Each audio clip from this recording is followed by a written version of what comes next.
Olá, queridos, dando continuidade à aula de número 2, estamos falando sobre evangelhos. Destaco mais uma vez que é muito bom ter você aqui conosco. Parabéns pelo seu tempo e pelo seu investimento. Vale a pena, você não vai se arrepender. Na aula anterior, nós estamos finalizando sobre a religião e política nos dias de Jesus. Então é importante considerarmos algumas coisas para que você fique com um contexto mínimo, geral, da proposta do curso e que você tenha isso à disposição para você assistir, ver e ouvir quantas vezes você quiser, ok? Ainda, em algumas anotações extras, eu quero deixar o seguinte para que você saiba. O sumo sacerdote, em exercício nos dias de Jesus, era ele quem presidia o sinédrio. Ok? E o sinédrio, na época, era o órgão máximo jurídico-administrativo da nação nos dias de Jesus. O sinédrio consistia num conselho de 71 membros e eles representavam 3 grupos políticos e religiosos naqueles dias. Estou falando de sacerdotes, estou falando de saduceus, estou falando de anciões, também estamos falando de fariseus, estamos falando de mestres da lei. Okay? Para entender um pouquinho mais, o sinédrio ele gozava de todas as competências de um governo autônomo, salvo aquelas em que Roma se reservava no direito de dar a sua palavra em última instância. O sinédrio, por exemplo, ele era competente para condenar à morte um réu, se fosse necessário. Mas a ordem de execução teria que vir por um visto de autoridade de Roma. Foi exatamente assim que aconteceu com Jesus no Evangelho de João, capítulo 19, versículo 10. O sinédrio poderia até apontar o condenado e até promover a condenação daquele réu, mas não podia executar. Daí a grande necessidade de que o sinédrio tivesse a participação do imperador e de toda a força romana para poder efetivamente então condenar Jesus e matá-lo. Né? Em relação aos partidos, convém destacar e assinalar que os fariseus eram os representantes mais rigorosos da espiritualidade judaica. Com a sua insistência na observância restrita da lei mosaica e no respeito às tradições do que eles chamavam como os nossos pais, que era uma alusão aos nossos antepassados, por causa da religião e desse espírito de tradição dos pais e dos nossos antepassados, eles exerciam uma forte influência sobre o povo. Quando Jesus está revelado, quando Jesus está manifestado entre eles, Jesus ele veementemente reprova o exagero do zelo do ritual religioso, que só era exatamente isso. Era o afã de satisfazer os mais insignificantes aspectos da letra da lei, que fazia com que eles se esquecessem frequentemente dos valores espirituais que deveria os motivar e os levar até a presença de Deus. No Evangelho de Mateus, no capítulo de número 4, de versículo 1 a 11, podemos também trabalhar com o Evangelho de Lucas, também capítulo de número 4, a partir dos primeiros versículos iniciais, nós temos um momento interessante de Jesus. Jesus está vindo do batismo de João, ele rompe sobre o deserto, ele vence no jejum, ele triunfa sobre o diabo, falaremos sobre isso um pouquinho mais adiante. E quando Jesus sai com vitória, revestido de poder, cheio do Espírito Santo, com poder para libertar, para pôr em liberdade os cativos, para libertar os oprimidos do diabo. Isso é fantástico. O que é que Jesus faz? O que é que Jesus decide fazer? O que eu e você gostamos de fazer quando Deus nos visita com uma bênção, quando Deus nos dá uma graça. Nós vamos à igreja testificar. Foi o que Jesus foi fazer também.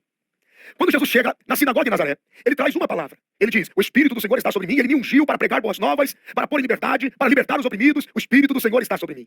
Quem é que não precisava? Quem é que não tinha necessidade naquela sinagoga? Mas Jesus é resistido, questionado, confrontado, duvidado, desprezado, desonrado. E ele olha para a sinagoga de Nazaré e diz assim, sinagoga de Nazaré. Em verdade vos digo que o profeta não tem honra na sua pátria e na casa dos seus irmãos. Jesus está dizendo, sinagoga de Nazaré, que aprecia o discurso, mas não aceita o confronto. Jesus está sendo agora constrangido a deixar aquele lugar. E a Bíblia diz que eles querem matar a Jesus. Agora, eles caem na insanidade, na estupidez, na ignorância de tentar acreditar que é assim que se mata um projeto de Deus.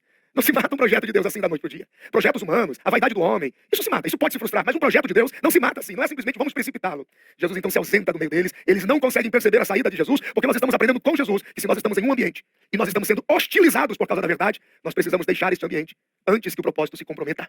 Tem alguém aí? O Espírito de Deus está falando com você agora. Presta atenção nisso. Jesus sai da sinagoga de Nazaré e vai para a sinagoga de Cafarnaum. Chegando na sinagoga de Cafarnaum, ele tem uma outra surpresa. Na sinagoga de Nazaré, era uma sinagoga que gostava do discurso, mas não aceitava o confronto. Com hostilidade, respondeu ao Senhor, mas ele saiu do meio deles, porque Jesus não fica onde não é celebrado. Jesus não fica onde ele não é guardado, desejado. Agora ele está na sinagoga em Cafarnaum. Na sinagoga em Cafarnaum ele tem uma outra surpresa, porque a Bíblia diz que estava ali um homem possuído por demônios. Vale a pena destacar isso na Bíblia. Se você tem uma Bíblia comigo aí, eu não preciso nem me utilizar de enunciado profético, Deus me revela que você tem uma Bíblia. Você tem que ter uma Bíblia. Eu vou te dar a referência de Lucas no capítulo 4. Então no capítulo 4, do versículo 1 até o versículo de número 13, depois eu vou dar um extra mais à frente sobre a tentação de Jesus. Eu vou apenas pular esse momento aqui para você entender. Jesus passa pela tentação. Ok? Ele vai à sinagoga de Nazaré, versículos 14 até o versículo 32. Dos versículos 33 a 36, ele está entrando na sinagoga em Cafarnaum. E agora o estado dessa sinagoga é o seguinte, versículo de número 33. Estava na sinagoga um homem possesso por demônios. Um espírito imundo operava naquele homem. E ele exclamou em alta voz, versículo 34. Que temos nós contigo, Jesus de Nazaré? Sabemos que tu vieste para nos destruir e que tu és o Santo de Deus. Gente do céu, Jesus passa pela sinagoga de Nazaré. Na sinagoga de Nazaré, resistência ao discurso, vamos matar o profeta para não comprometer o propósito, Jesus se retira. Mas olha a sinagoga de Cafarnaum. Esse homem endemoniado, ele não chega com Jesus, ele não vem depois, ele não chega atrasado, ouvindo. Não. A Bíblia diz que ele já estava na sinagoga. Ele não só estava na sinagoga, como ele tinha um discurso que os demônios lhe deram. E o discurso impressionava, porque no discurso dele ele dizia, tu és Santo de Deus. Deixa eu te falar uma coisa. Nos dias de Jesus, se você soubesse ler, manifestar a sua opinião, trabalhar com confronto, discussão bíblica, teológica, discutir sobre a lei, você era bem-vindo a falar na sinagoga.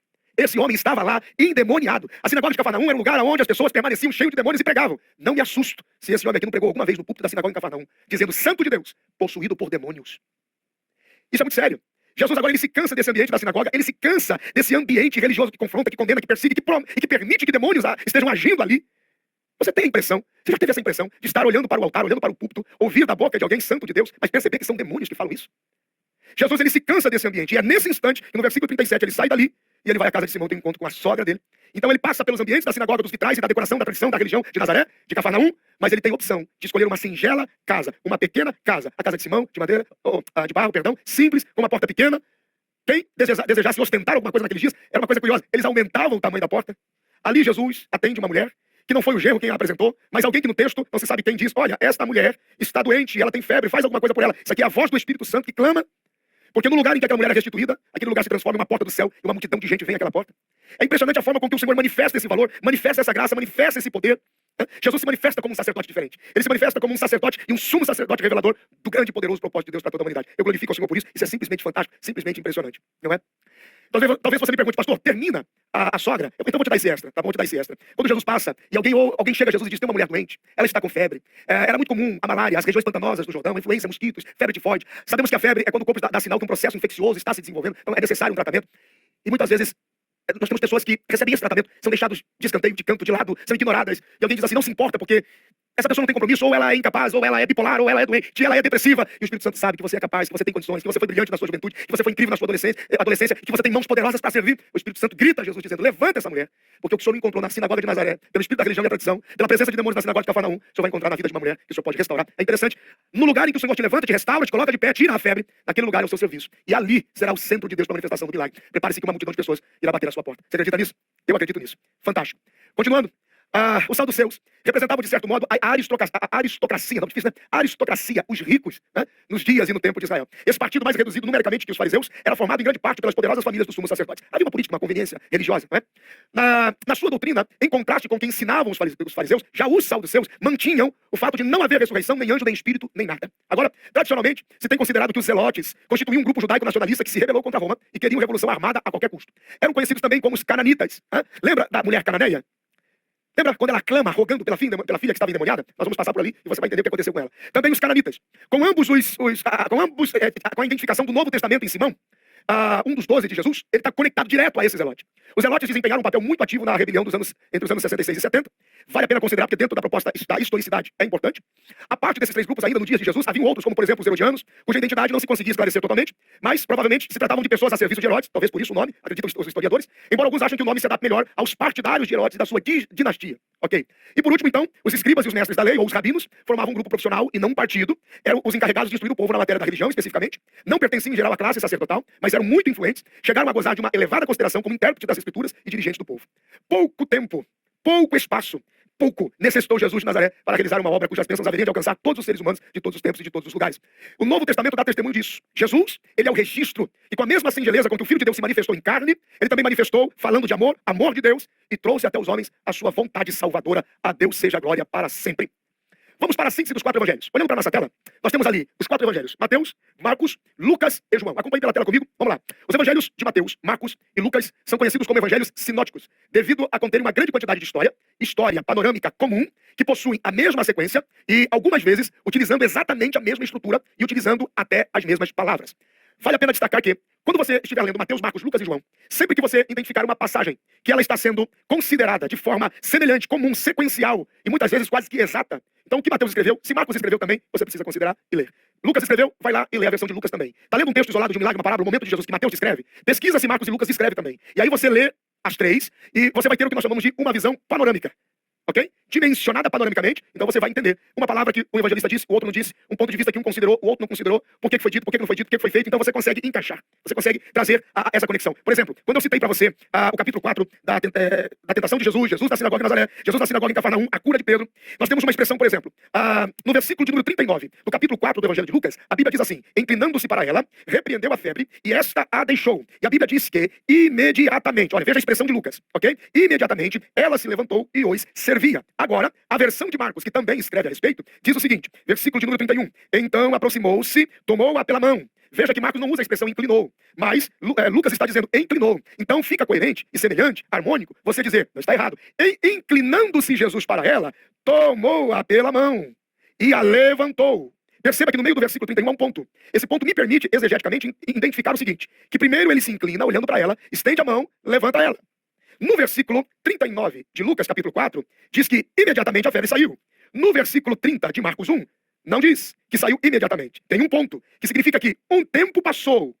Por que isso? Por que essa observação, pastor? Um tempo passou para que a febre a deixasse.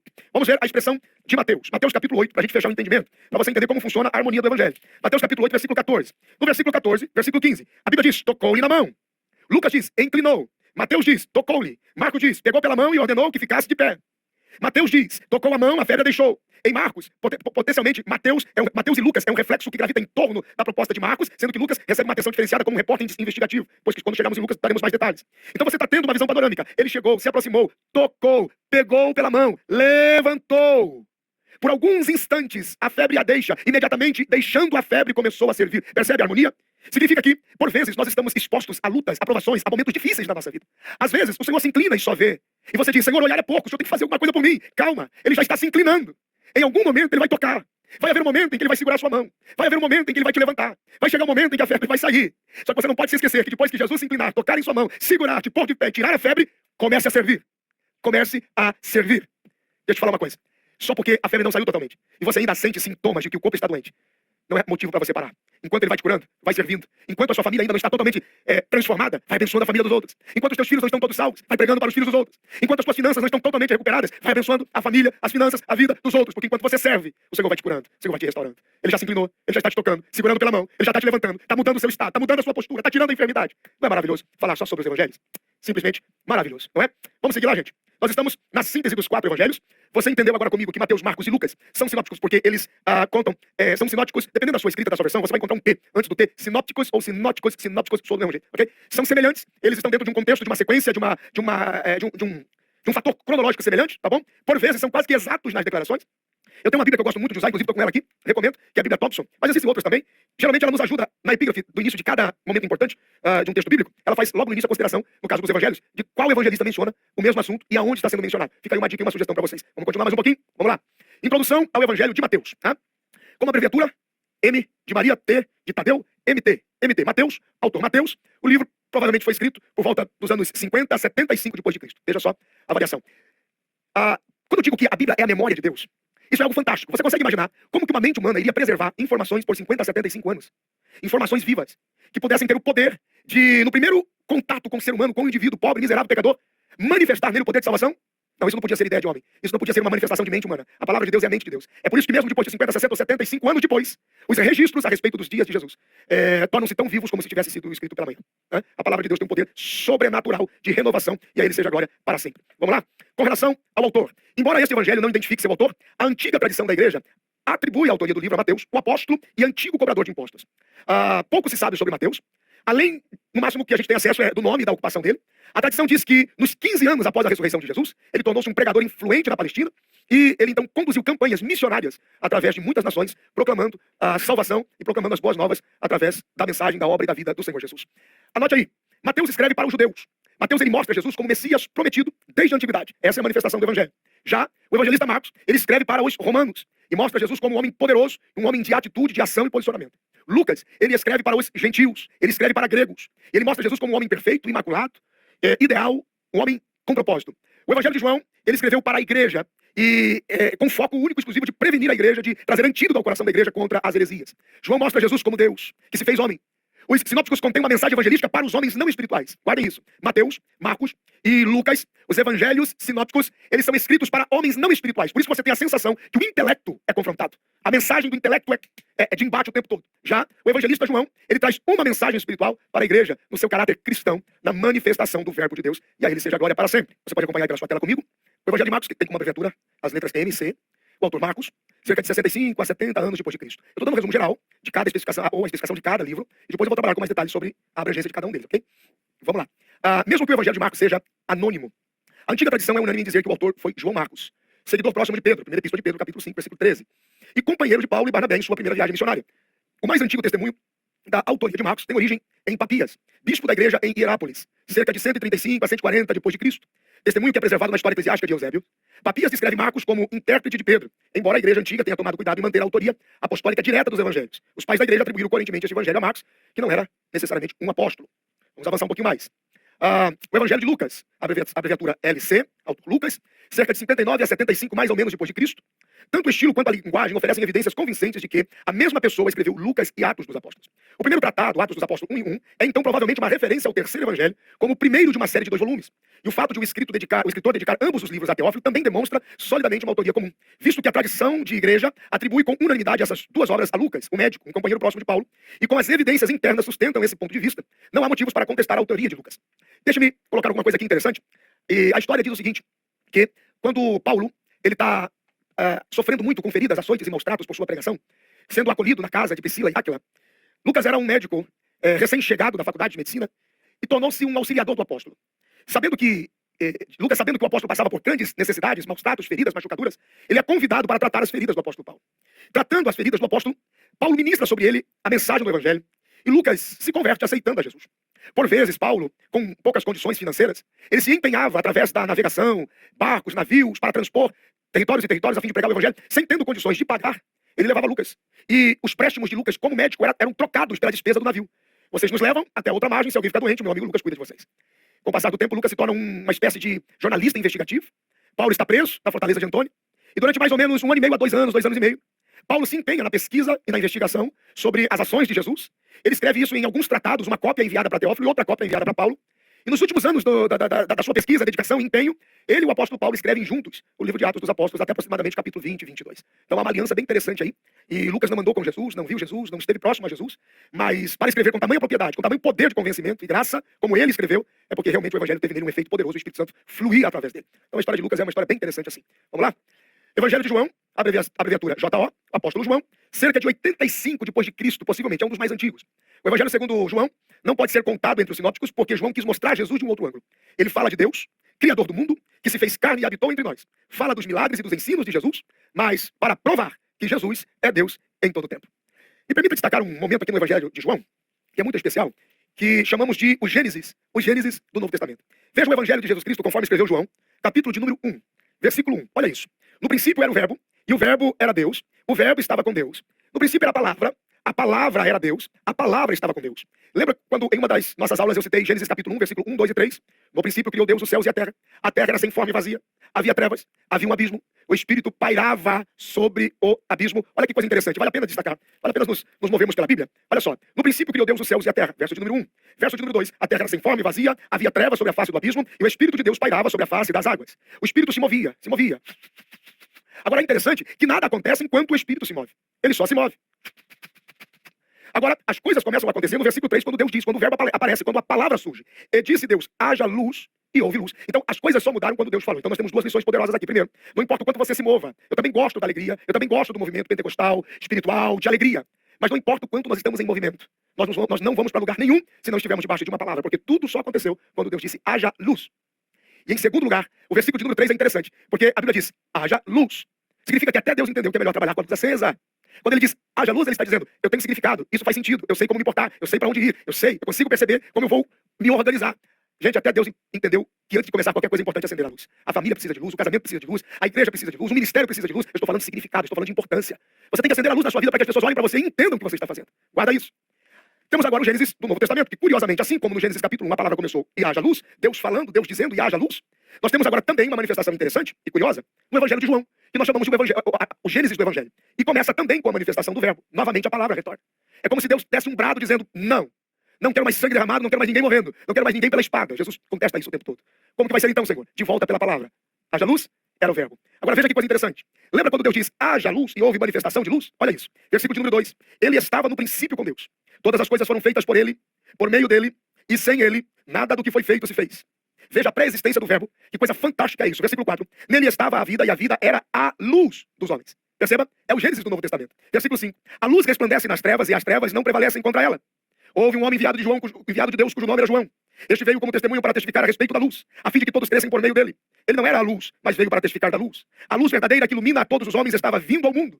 Lembra-se que em Gênesis 1:3 Deus começa pela luz, dizendo, haja luz. Novamente Deus, ele tem um novo, e o novo de Deus traz, por intermédio da palavra, a luz, o significado, o sentido, aquilo que realmente vale a pena. Veja que coisa interessante. Versículo de número 8. Ele não era luz, mas veio para testificar da luz, falando ainda daquele que foi enviado de Deus, João. Versículo 9. A luz verdadeira que ilumina todos os homens estava vindo ao mundo. Disse Deus, haja luz. Estava no mundo, o mundo foi feito por meio dele, mas o mundo não conheceu. Veio para o que era seu, mas os seus não receberam. Jesus não permanece aonde não é celebrado. Veja isso. Nós estamos em processo de adoção espiritual. No entanto, a todos os que receberam, aqueles que creem no seu nome, deu-lhes o poder de serem feitos filhos de Deus. Filhos nascidos não do sangue, não da vontade da carne, nem da vontade do homem. Porque talvez o seu pai, a sua mãe, toda a sua linhagem familiar nasceu, viveu e morreu no pecado. Então não foi vontade de sangue, não foi vontade de homem, não foi vontade de carne, mas foi vontade única e exclusivamente de Deus. E a Ele seja a glória para sempre. Deus quis te fazer filho por intermédio dessa adoção espiritual, dessa reconciliação. E o verbo se fez carne e habitou entre nós. Vimos a sua glória, a glória como do gênito do Pai, cheio de graça e cheio de verdade. A Deus seja a glória para sempre. Isso é simplesmente fantástico. É só um princípio da leitura do Evangelho de João. Haja luz, houve luz, a luz vem, luz manifestada por intermédio da palavra de Deus. O Evangelho de João manifesta esse Deus encarnado, manifestado. Esse Deus manifestado e revelado entre nós. Me permita considerar mais algumas coisas ainda. Os sinópticos sintetizam quando descrevem milagres operados por Jesus. Por sua vez, quando João descreve um milagre de Jesus, e não são muitos, porque ele descreve pouca coisa sobre os milagres de Jesus, geralmente João dedica a Jesus um amplo espaço, pois não se limita ao milagre em si. Perceba que todas as vezes que você ler algum milagre a respeito de Jesus no Evangelho de João, ele não vai contar o milagre de forma rápida, como Mateus, Marcos e Lucas fazem. Foi assim, ponto, acabou. Não. João menciona um milagre e ele gravita em torno do milagre, ele gravita em torno do propósito, mostrando a importância dessa manifestação do verbo encarnado de Cristo no meio de nós. Então, ele não se limita ao milagre em si, mas ele usa como ponto de partida sempre para a argumentação doutrinária na forma de ser e agir de Jesus, para rebater as heresias, desmascarando o adversário, desmascarando o diabo e sempre, sempre exaltando a pessoa de Jesus. Eu aproveito, com base nessa ação de João, que nós precisamos desconfiar de qualquer orador, homem e mulher, menino e menina, que não tenha na sua boca a glorificação e a exaltação de Jesus, seu ministério, sua obra, sua morte e sua ressurreição. Foi isso mesmo que eu falei. Desconfie de quem não tem na sua pregação a pessoa de Jesus. Vamos continuar mais um pouco. O Evangelho de João, ele não se limita propriamente ao milagre, mas ele gravita em torno de todo o conceito doutrinário e como Jesus está se manifestando ali. Assim sendo, por exemplo, a cura do cego de nascença ocupa todo o capítulo 9. E isso acontece para poder afirmar que, se não fosse Deus, se Deus não tivesse agindo, nada poderia ser feito. A ressurreição de Lázaro ocupa todo o capítulo 11, para concluir que o milagre da cura de Lázaro foi o pretexto para que o Sinédrio decidisse, em definitivo, eliminar a Jesus. Porque eles identificavam como absurdo o fato de que houvesse poder em Jesus para trazer mortos à vida. A primeira multiplicação dos pães, por exemplo, que diga-se de passagem, vale a pena o registro, a multiplicação dos pães é o único milagre que os 4 evangelistas registram. É o único milagre de Jesus que os 4 evangelistas contam a respeito, denunciam a respeito, manifestam uma opinião distinta a respeito. O primeiro, na versão de João, do Evangelho de João, a primeira multiplicação de pães teve continuidade natural ao sermão de Jesus, quando ele apresenta o pão vivo que desceu do céu e que dá vida ao mundo. Vale a pena a gente considerar isso. Preste atenção. Eu vou dar outras ênfases nos outros evangelhos, mas deixa eu considerar com você o Evangelho de Jesus Cristo, conforme escreveu João, no capítulo de número 6. Isso aqui é simplesmente fantástico. Olha só. Depois destas coisas, Jesus atravessou o mar da Galileia, que é o de Tiberíades. E grande multidão seguia, porque tinha visto os sinais miraculosos que ele operava na cura dos enfermos. Então Jesus subiu ao monte e assentou-se ali com seus discípulos. A Páscoa, a festa dos judeus, estava próxima. Jesus, erguendo os olhos e vendo uma grande multidão que se aproximava, disse a Filipe: onde compraremos pão para toda esta gente comer? Jesus não se impressionava, Jesus se importava. Mas ele tinha um carinho especial pelos seus discípulos. Por quê? Porque os evangelhos precisam ser aguardados, desejados e recebidos por pessoas que desejem praticá-lo. Aqueles que o ignoram e não celebram, não recebem, por favor, não recebem essa graça de jeito nenhum. Vamos continuar? Veja aqui. Ele perguntava isso somente para o testar, pois ele já sabia o que iria fazer. Respondeu-lhe Felipe: 200 denários de pão não bastariam para que cada um deles recebesse um pedaço. É interessante, quando a gente questiona Jesus sobre o senhor não sabe o que está fazendo, não faça isso. Jesus já tem o resultado. Ele está nos envolvendo no milagre, porque essa é a glória do milagre, participar com ele, participar com o propósito, participar com a oportunidade que Deus nos dá. Versículo 8. Outro dos seus discípulos, André, irmão de Simão Pedro, disse: está aqui um rapaz que tem 5 pães de cevada e 2 peixinhos pequenos, mas o que é isso para tanta gente? Esse André aqui, esse cara é extraordinário. Vale a pena, fica aí uma observação. Nós precisamos de mais ministros, André. Nós precisamos de pessoas iguais camarada aqui. Porque enquanto Felipe discutia se tem dinheiro, se não tem dinheiro, se conta paga, se conta não paga, André saiu no meio da multidão e encontrou um rapaz que tinha 5 pães e 2 peixes. Bom, eu acho que aí onde você vive, onde você está, isso não acontece. Mas, deixa eu te falar uma coisa. André podia ter encontrado aquele menino e negociado os pães com o menino. E podia ele ter trazido a solução. Olha, eu achei a solução. Eu comprei aqui, eu achei aqui, eu encontrei a solução. Não. André teve uma atitude brilhante, incrível e deve ser imitada. Ele traz o menino a Jesus. E ele diz assim, nas entrelinhas, é o que ele está dizendo: eu não sei o que fazer, mas esse menino sabe. Eu não faço ideia, mas esse menino tem um recurso na mão, ele tem uma condição, ele tem alguma coisa com ele.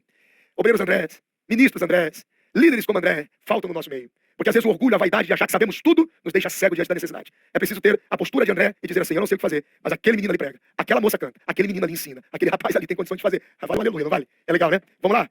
Vamos continuar aqui, gente. Olha que coisa interessante. Está aqui um rapaz que tem 5 pães de cevada. André está dizendo: eu não sei o que fazer, mas esse rapaz tem um recurso na mão, está com ele. Versículo 10. Disse Jesus: mandai a este povo assentar. Havia muita grama naquele lugar, todos se assentaram, em número de quase 5.000. Perceba a tentativa de Jesus pela primeira vez, em estabelecer a comunhão da ceia do Senhor.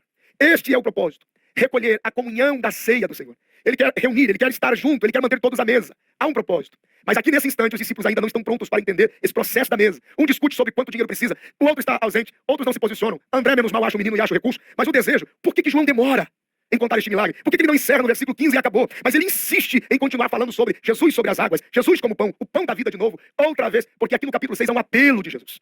Há um apelo dizendo, venham para a mesa, eu quero repartir com vocês, porque eu sou o pão vivo que desceu do céu. Vamos mais um pouquinho. Versículo de número 11.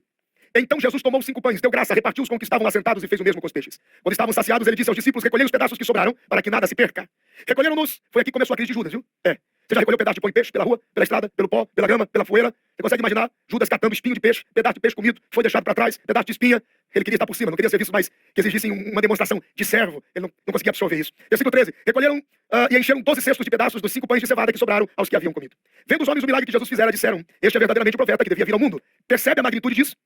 Não foi assim, logo após a ceia do Senhor, no cenáculo imobiliado. Então Jesus sendo preso no Getsemane, morre e ressuscita. Ele não atrai o homem, ele não atrai a humanidade para Deus. Ele já queria fazer isso agora, para que houvesse uma oportunidade em que todos, uma grande multidão naquele tempo, pudesse se voltar para Deus através de Jesus. Agora veja o versículo 15. Jesus sabendo, versículo 14. Vendo os homens o milagre que Jesus fizera, disseram, este é verdadeiramente profeta, é o profeta que deveria vir ao mundo. Jesus tinha o desejo de manifestar essa mesa de comunhão. Aonde está isso? Quando ele começa a manifestar, versículo 26. Em verdade vos digo que me buscais não pelos sinais miraculosos que viste, mas porque comeste o pão e vos fartastes.